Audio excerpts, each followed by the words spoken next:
धडा पहिला, परराष्ट्र धोरण. विद्यार्थी मित्रांनो, यावर्षी इयत्ता 8वीत आपण जगाच्या संदर्भात भारताची भूमिका समजावून घेणार आहोत. इतर राष्ट्रांशी राजकीय, सामाजिक, आर्थिक आणि सांस्कृतिक व्यवहार करताना आपल्या देशाला काही हेतू साध्य करायचे असतात. काही विशिष्ट नियमांवर आधारलेल्या या व्यवहारांचा परराष्ट्र धोरणात समावेश होतो. या पाठामध्ये आपण परराष्ट्र धोरणाचा अर्थ आणि त्यावर परिणाम करणाऱ्या घटकांविषयी जाणून घेणार आहोत. आणि याकरताच आपण काही महत्वाच्या संकल्पनांचे अर्थ समजून घेऊया. सार्वभौम राष्ट्र म्हणजे काय? जगातील प्रत्येक लहान मोठ्या देशाला स्वतःचा निश्चित भूप्रदेश असतो. त्यात राहणारे लोक हे त्या देशाचे नागरिक असतात.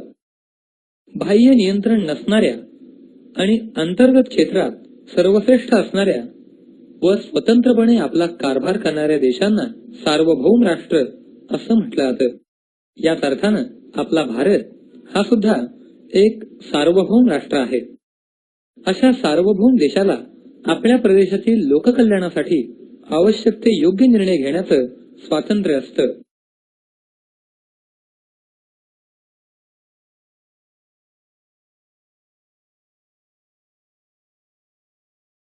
Collective nouns. Children, in the previous chapter, we have learned what are proper nouns and what are common nouns. Now, here we are going to learn about collective nouns. A noun which refers to a number of persons, animals or things grouped together as a whole is called as a collective noun. For example, bunch of bananas. Here, group name for bananas is bunch. So, bunch is a collective noun. Group of people. So, group is a collective noun. Here is a list for you to learn. Persons, a team of players, a class of pupils, a group of people, a band of musicians, a crowd of people, a crew of sailors. Animals, a swarm of bees, a herd of cattle, a flock of birds, a litter of puppies, a troop of monkeys, a herd of elephants, a flock of sheep, a pack of wolves. Think.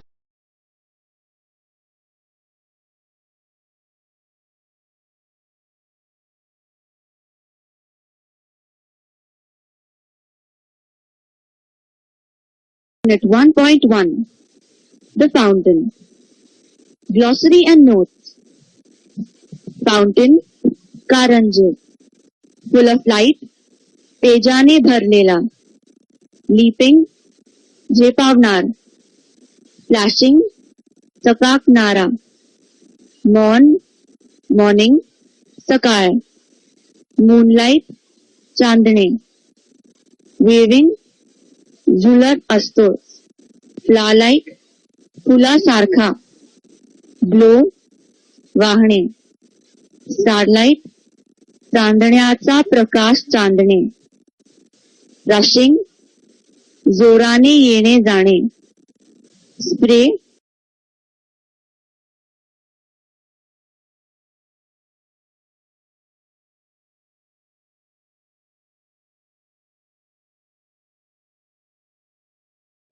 धडा चौथा, पृथ्वीचे अंतरंग.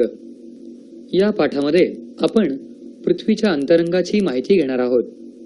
पृथ्वीच्या पृष्ठभागापासून ते केंद्रापर्यंत असलेल्या पदार्थांच्या गुणधर्मामध्ये फरक आढळतो.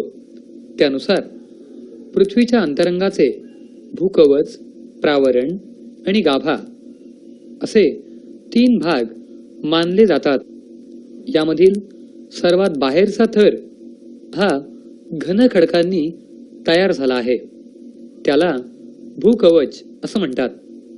तर भूकवचाच्या खालील भागास प्रावरण असं म्हणतात. भूकवच. धडा 4 पृथ्वीचे अंतरंग. सारांश. ज्वालामुखीच्या उद्रेकातून बाहेर पडलेले पदार्थ आणि भूकंप यांचा अभ्यास करून पृथ्वीच्या पृष्ठभागाखाली नेमके काय आहे याचा शोध घेतला जातो.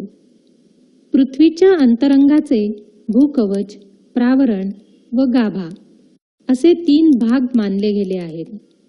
भूकवचाच्या वरच्या भागाला सियाल म्हणतात. या थरात सिलिका व ॲल्युमिनियम यांचे प्रमाण जास्त आहे. सियालच्या खालील थरास सायमा म्हणतात. भूकवचाच्या खालील थरास प्रावरण म्हणतात. हे लोह आणि मॅग्नेशियम यांच्या संयोगाने तयार झाले आहे.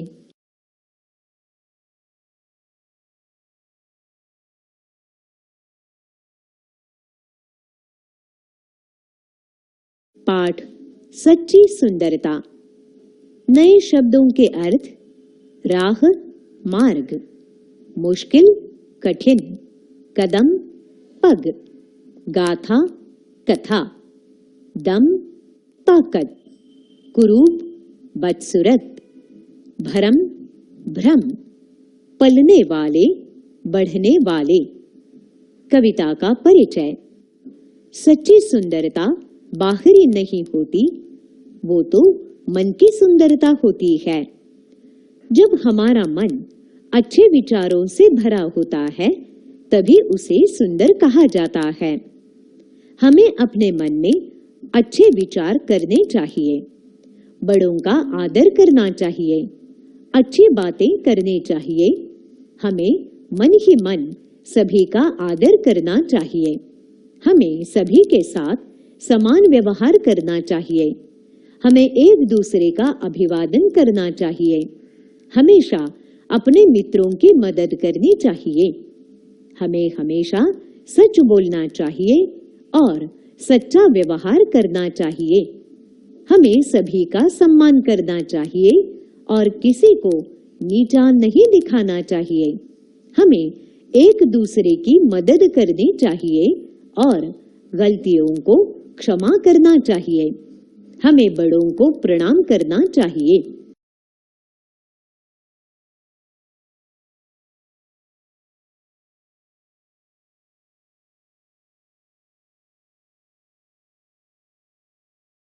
पाठ दूसरा. सुन सुनकर गढ़. लंबी है बंदर की टांग, लंबी लंबी उसकी लांग, पकड़ न सकता उसको फंदा, उछल कूद है उसका धंधा. हंसों को देखो हंसकर, मत फेंको उन पर कंकर, कितना कोमल उनका अंग, रंगता कौन है उनके रंग. पाठ दूसरा. सुन सुनकर गढ़. प्रस्तावना. हिंदी भाषा में अनुस्वार और चंद्र बिंदु का बहुत महत्व है.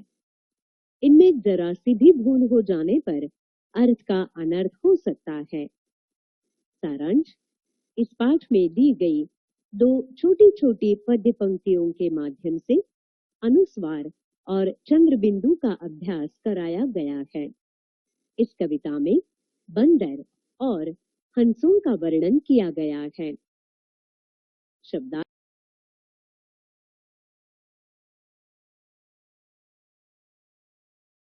धडा पहिला. प्रबोधन युग.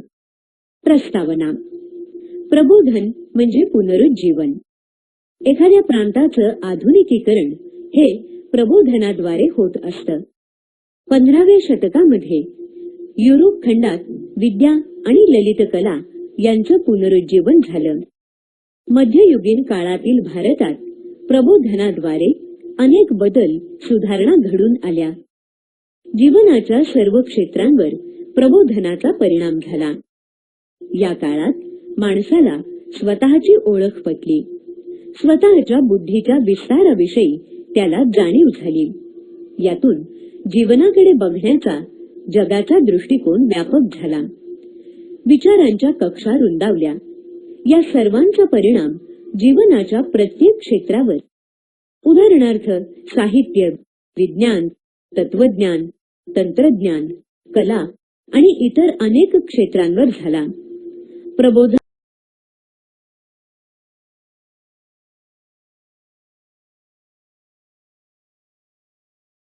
धडा 3 घड्याळाचे गुलाम. लेखक अनंत काणेकर. प्रस्तावना. माणूस हा सवयींचा गुलाम आहे असं म्हटलं जातं आणि ते योग्यच आहे. माणसानं सवयींच्या आहारी जाऊन स्वतःला एका साच्यामध्ये बद्ध करून ठेवला आहे. उदाहरणार्थ, ह्यावेळी हेच करायचं, ह्यावेळी झोपायचंच, ह्याच वेळी अभ्यास करायचा इत्यादी. यामुळे माणूस स्वतःच त्या वेळेचा गुलाम बनत चालला आहे. माणूस हा स्वतंत्र आहे. त्यानं स्वतंत्रपणे जगावं ही एक आता कल्पनाच बनत चाललेली आहे आणि लेखकानं ह्याच गुलामगिरीचं यथार्थ दर्शन घडवण्यासाठी घड्याळाचे गुलाम या पाठामध्ये आपले विचार मांडले आहेत.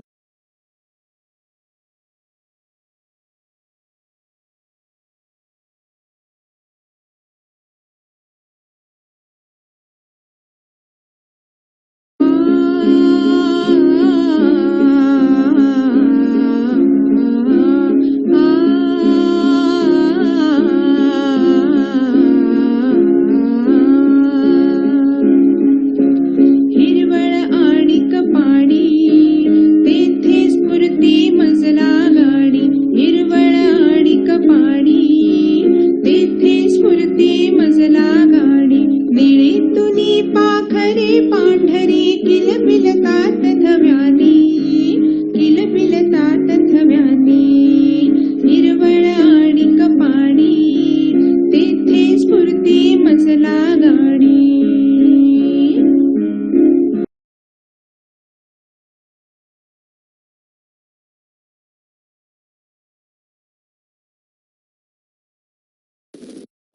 कोणत्याही संख्येला त्याच संख्येनं गुणला असता येणारा गुणाकार हा त्या संख्येचा वर्ग असतो. उदाहरणार्थ, 3चा वर्ग बरोबर 3 गुणिले 3 बरोबर 9. 5चा वर्ग बरोबर 5 गुणिले 5 बरोबर 25. नैसर्गिक संख्या म्हणजे 1, 2, 3, 4, 5 आणि पुढे अशा नैसर्गिक संख्या अनंत आहेत. नैसर्गिक संख्यांची बेरीज नैसर्गिक संख्याच येते. उदाहरणार्थ, 3 अधिक 2 बरोबर 5.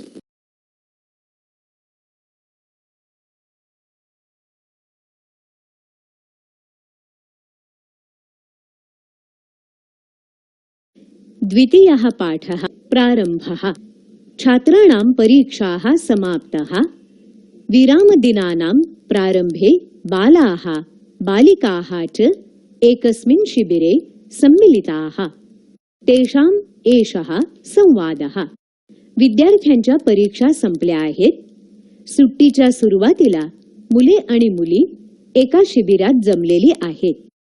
त्यांच्यातील हा संवाद. सर्वे आचार्य नमो नमः. सर्वजण नमस्ते गुरुजी. आचार्यः चिरं जीवत. अद्य अस्माकं शिबिरस्य प्रथमः दिवसः. गुरुजी दीर्घायुषी व्हा. आज आपल्या शिबिराचा पहिला दिवस.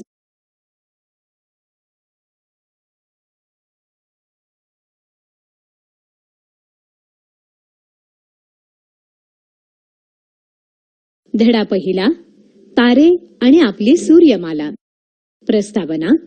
आपण आकाश निरीक्षण करत असताना आपल्याला चंद्र, तारे, ग्रह आणि आपल्याला ऊर्जा आणि प्रकाश देणारा सूर्य दिसतो. सूर्य, चंद्र, ग्रह, तारे यांना खगोलीय वस्तू असं म्हणतात. आकाशात आपल्याला उल्कापात म्हणजे तारा निखळणे इत्यादी घटना दिसतात. तसंच धूमकेतू, ग्रहण, चंद्राच्या कला इत्यादी गोष्टी आपण अनुभवतो. खगोलाच्या अभ्यासासाठी मानवाने अनेक उपग्रह अंतराळात सोडले आहेत. आपल्या सर्वांनाच खगोलीय वस्तू, खगोलीय घटना यांच्याबद्दल औत्सुक्य असतं. आपण आकाशात अनेक नक्षत्र बघतो, राशी बघतो, अनेक तारका